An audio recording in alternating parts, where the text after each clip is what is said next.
Hello, hello. I'm so glad that you are joining me here this morning. I am in my house and you are in your house. And we have a special visitor today. I have somebody that wants to listen to the message as well. So, this is Chester. He's going to be back here listening.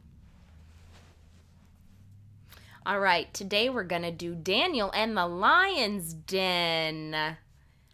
Do you remember the name of the king from the last 2 weeks? It's a big name. It's King Nebuchadnezzar. All right, Nebuchadnezzar, the great king over all the nations, had another dream which none of the wise men could understand except Daniel. That seems to be a consistent thing, huh? He dreamt about a tremendous tree and that it was cut down by the orders of a holy one from heaven. That tree is you, O king, Daniel told him. But if you humble yourself before God and ask him to forgive all the wrong things you have done, it may be that the Lord God will continue to let you be king. A year later, as the king was starting to boast about all that he had done, should he have been boasting about all that he had done? Who really made him a great ruler? It was God, wasn't it? Yeah. So he's in the middle of boasting about how awesome he is. He was suddenly, the Lord God made him to become like an animal. Now, I'm not exactly sure what they mean by that, but I would guess that it means somehow he became disabled and wasn't able to work well. Okay? He was not able to be king, but he was like a madman for 7 years. Whew.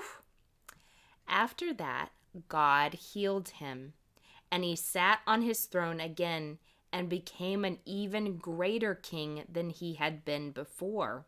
Wow, that's cool. He wrote a letter to the people of his dominion, telling them that what the Most High King had done for him, and he praised and honored the Lord God who had made him king. After that, Nebuchadnezzar lived a life which was pleasing to God until he died. Good. It seems like he finally got it through his head who he should have been praising and who he should have been giving credit to. I know that I struggle with this too. Do you struggle with that? With not giving God the credit that he deserves and doing it over and over and over again?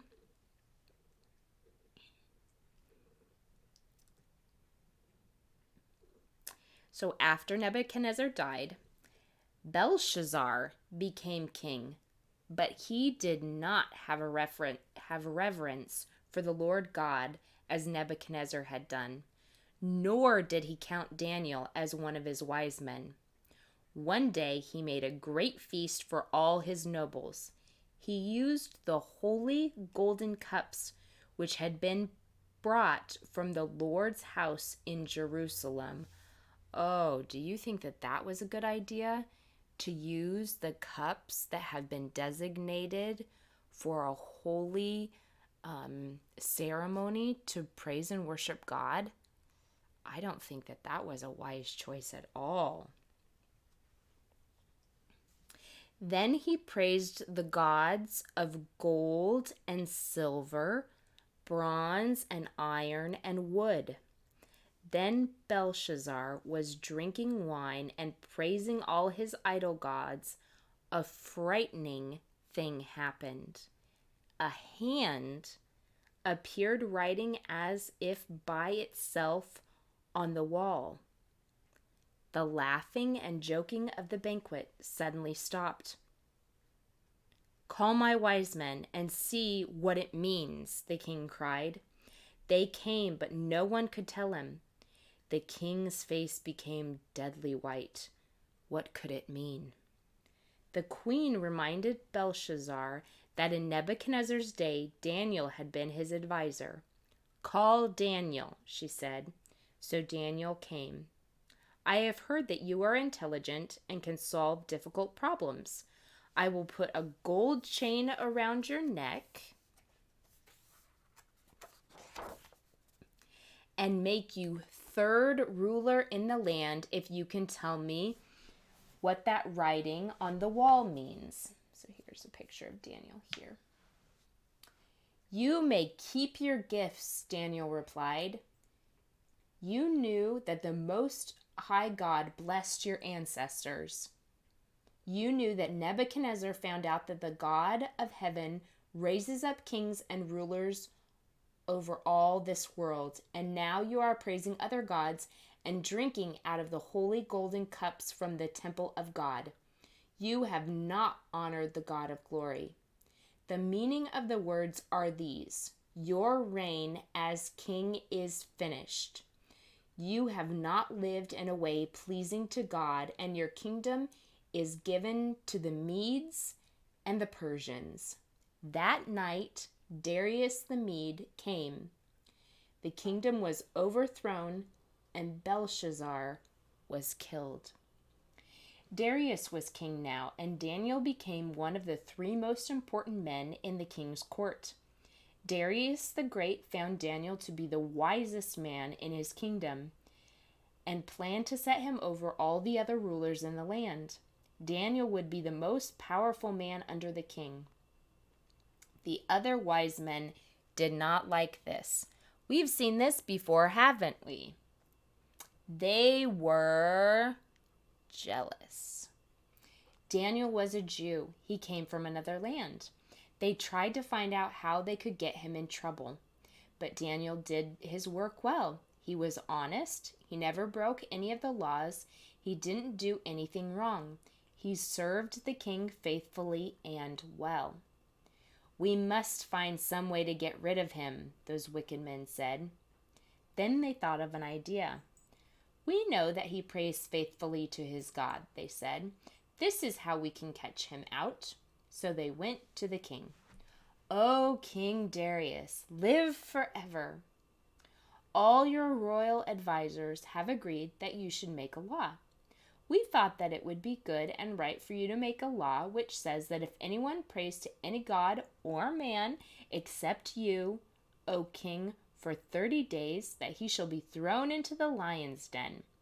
We must know that all your people are faithful to you. Now we must get the law written and sealed and signed, for then it cannot be changed or altered." So these guys, even though they were considered the wise men, they were really crooked and shady, weren't they? They really only cared about power for themselves and position for themselves and money for themselves. They weren't good friends to the king. And do you see how not having good friends, they influence the choice that you make? And you'll see quickly what happens when you surround yourself with not very good friends. So the law was written and sealed by the king. When Daniel heard that the law had been made, he knew that he would not stop praying to the Lord whom he loved. He went home and would not stop praying. He went home to his house, and where his windows opened towards Jerusalem, he knelt down and prayed to the Lord God 3 times every day, as he had always done.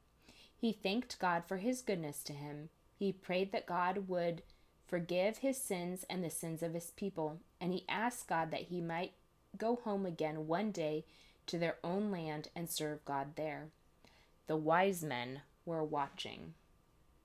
Then they ran to the king.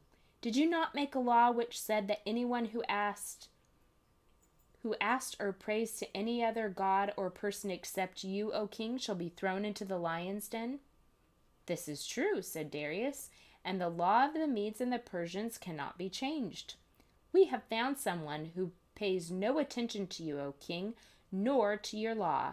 It is Daniel. He prays 3 times every day to his God." Now the king loved Daniel.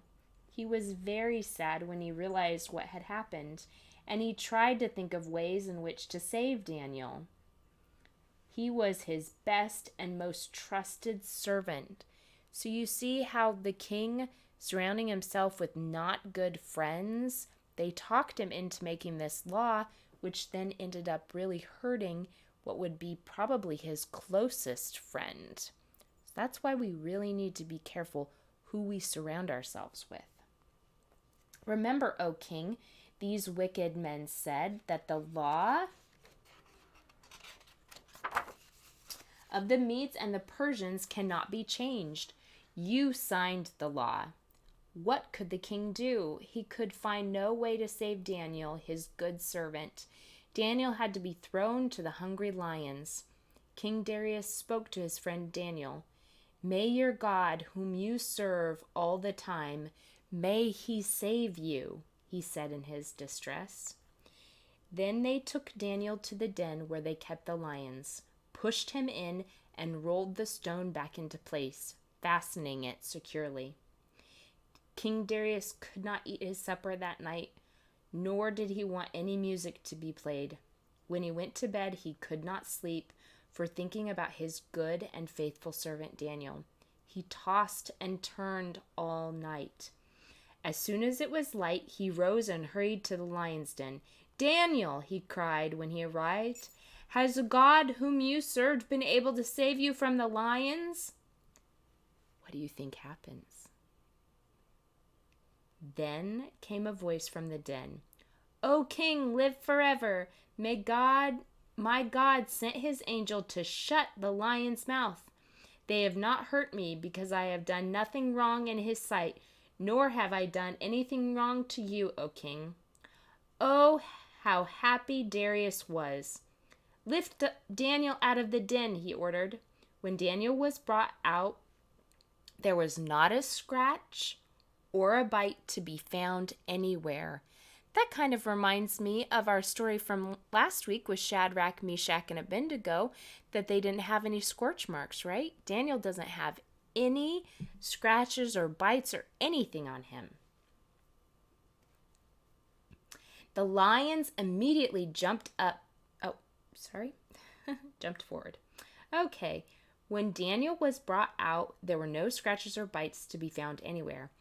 By order of the king, those wicked men who had accused Daniel and had thrown him into the lions were taken and thrown into the den themselves. What do you think is going to happen to them? The lions immediately jumped up upon them and tore them into pieces.